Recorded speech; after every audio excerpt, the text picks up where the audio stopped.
চলছে আমার রাস্তা রাস্তা উদ্দেশ্যহীন, ফুরিয়ে যাচ্ছে হাইওয়ে জুড়ে আরো একটা দিন, আরো অনেক অনেক দূর পরের শহর। চলতে হবে আমায় রাত্রি ভোর, নেই যে আমার কোনো অবসর। যদি খুঁজে পাওয়া যেত একটা ঘর।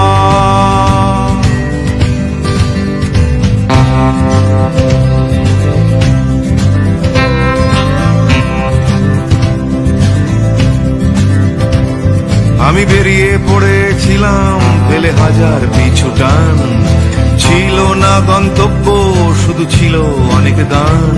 সেই গানগুলো আজ গেছে কোথায় পড়ে আমার অজান্তেই রাস্তার ধারে।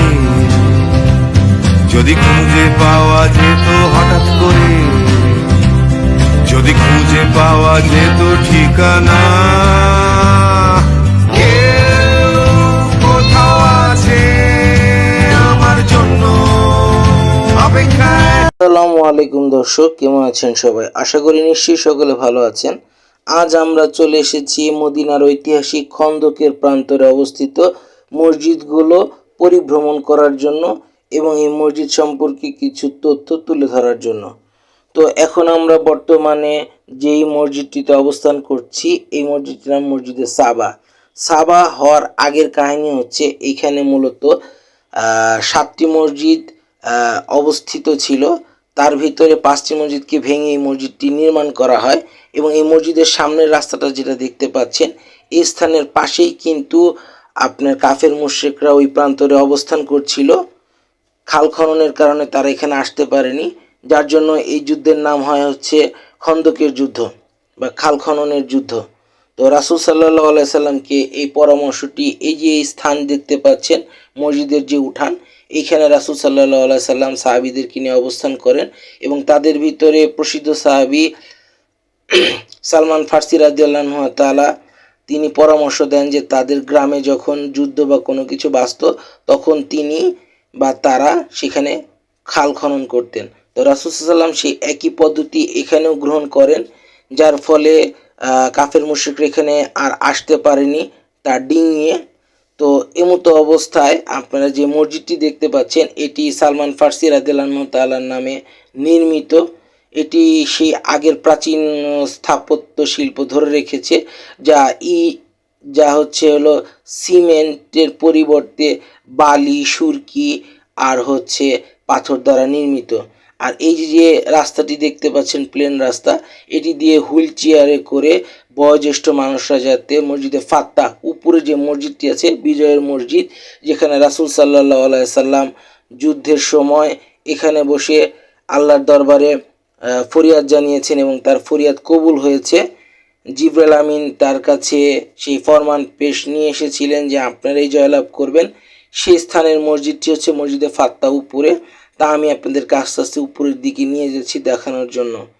আর বলে রাখা ভালো, উপর থেকে আপনারা দেখতেই পাচ্ছেন মসজিদের স্ট্রাকচারটা সেই আগেরটির মতোই স্ট্রাকচার এখনো ধরে রেখেছে। এবং এই মসজিদের প্রান্তরে আপনারা একটু খেয়াল করলে দেখতে পাবেন সামনে 2জন মানুষ ছবি তুলছেন। এছাড়া এই মসজিদ থেকে পাশের নিচের মসজিদটি দেখতে খুব সুন্দর দেখাচ্ছে মসজিদের সাবাকে। আর এছাড়া বলে রাখা ভালো যে এই মসজিদ প্রাঙ্গণের ঠিক অপোজিট প্রান্তরেই আরও একটি মসজিদ এখনও অক্ষত অবস্থায় আছে।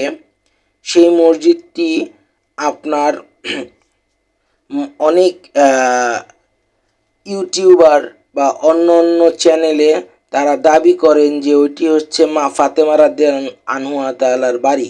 আসলে ওটা ফাতেমা রাদিয়াল্লাহু আনহা তাআলার বাড়ি নয়, কারণ ওখানে ফাতেমা রাদিয়াল্লাহু আনহা তাআলা বলতে গেলে তারা যেহেতু সফরে থাকতেন, তারা ওখানে আসতেন, সালাত আদায় করতেন।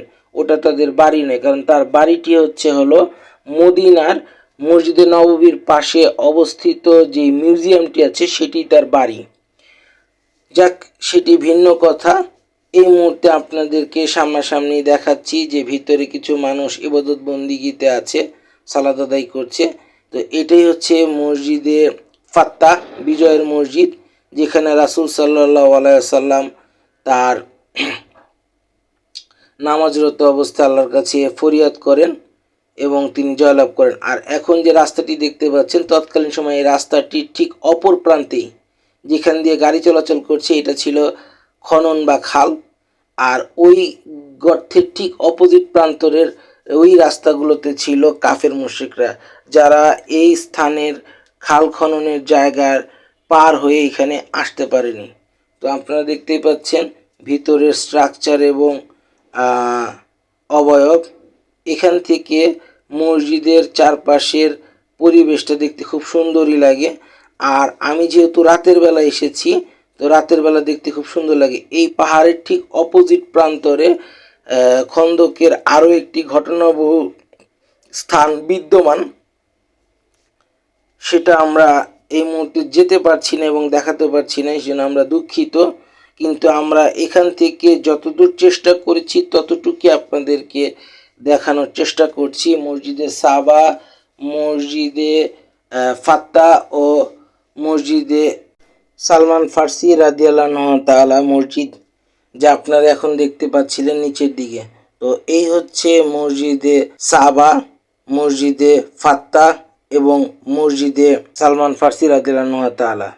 তো এই যে আমি কিছুক্ষণ আগে আপনাদেরকে বলেছিলাম মা ফাতেমার বাড়ি হিসেবে অনেকেই চিনিয়ে থাকেন, এটিও ছিল সেই স্থান।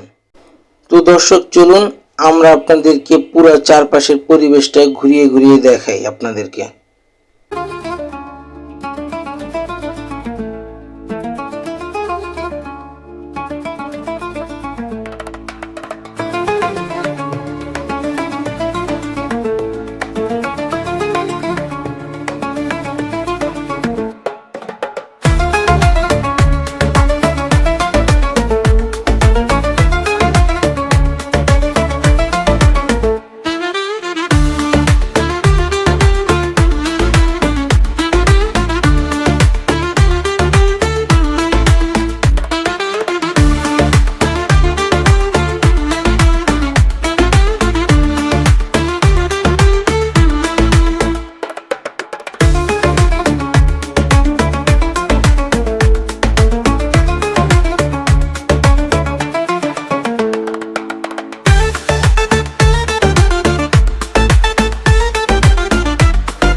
তো দর্শক, যেহেতু আমি হজকে কেন্দ্র করে বর্তমানে মদিনায় অবস্থান করছি, তো সেই ক্ষেত্রকে উপলক্ষ করে আমি আপনাদেরকে খন্দকের প্রান্তরের বর্তমান মসজিদগুলোকে পরিভ্রমণ করে একটু দেখানোর চেষ্টা করলাম এবং ইতিহাস তুলে ধরার ছোট্ট প্রয়াস রাখলাম। তো আপনাদের যদি ভিডিওটি ভালো লেগে থাকে তাহলে লাইক, কমেন্ট, শেয়ার করে দিবেন। দেখা হচ্ছে নতুন কোনো দর্শনীয় স্থান থেকে। সে পর্যন্ত আপনারা ভালো থাকবেন, সুস্থ থাকবেন, আমাদের চ্যানেলের সঙ্গেই থাকবেন। আসসালামু আলাইকুম, আল্লাহ হাফেজ, বিদায়।